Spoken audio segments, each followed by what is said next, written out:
जी बिल्कुल, मैं इस वक्त मौजूद हूँ ठट्टा के हेडक्वार्टर मखली में, जहाँ टैक्सी ड्राइवरों ने एहतजाज किया है। वफाकी हुकूमत की जानिब से पेट्रोल बम जो गिराया गया है उसके खिलाफ यहाँ टैक्सी ड्राइवर मुतअद्दिद जो है वो एहतजाज कर रहे हैं। उनसे बात करते हैं। इस वक्त अभी ये आपके सामने है, आप पीछे देख सकते हैं हमारी टैक्सी स्टाफ की जो गाड़ियां हैं वो सब खड़ी हुई है। कुछ दिन पहले ही जो बम गिराया गया था हमारे ऊपर पेट्रोल का, उसमें ही तो हम भूख मर रहे हैं। ऊपर से 300 मेरे ख्याल से 462 रुपये पेट्रोल का रेट है, तो कौन जाएगा अस्पतालों में बीमार, उनको कराची जाना या थोड़ा बहुत काम हो वो जाना, अब वो कहाँ से जाएंगे? 10,000 12,000 कौन देगा हमें इस गाड़ी का किराया? सर मैं ये कहना चाहता हूँ कि जितने भी टैक्सी स्टाफ के ड्राइवर्स हैं या ट्रांसपोर्ट वाले ड्राइवर्स हैं, सारे फाकाकशी में गुजार रहे हैं। 323 में से 462 पे आ गया, 137 का फर्क है एक रात में। पहले भी 55 रुपए का बम गिराया, एक महीना पहले की बात। किरायों में तो लाजमन इजाफा तो होगा ना। अभी पेट्रोल आप एकदम जम खाओगा, 10% 100% भी नहीं, 100% आप पेट्रोल की जो कीमतें बढ़ा रहे हैं। ड्राइवर जितने भी ये फाकाकशी में गुजार रहे हैं,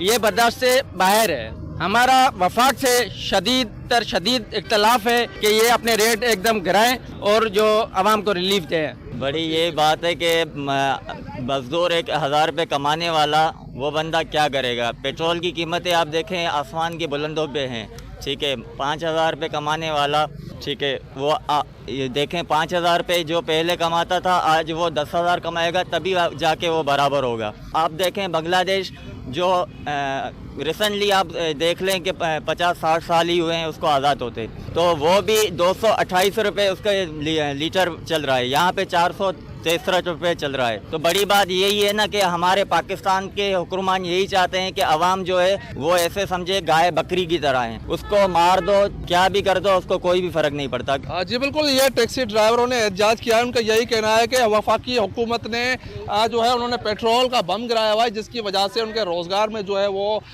शदीद मुश्किलात नज़र आ रही है। और ये टैक्सियाँ गाड़ियाँ खड़ी हुई है, इन्होंने खड़ी कर दी है एहतजाजन के तौर पर। इनका यही कहना है कि हमने गाड़ियाँ खड़ी कर दी, अगर पेट्रोल जो है वो इतना बढ़ाया गया है, उनका रोज़गार जो है वो भी शदीद मुतासर होता जा रहा है। तो इन्होंने मुतालबा किया है कि फौरी तौर पर पेट्रोल की बढ़ती हुई कीमतों में कमी लाकर टैक्सी ड्राइवरों समेत आवाम को परेशानी से बचाया जाए। तनवीर अली, वश न्यूज़, ठट्टा।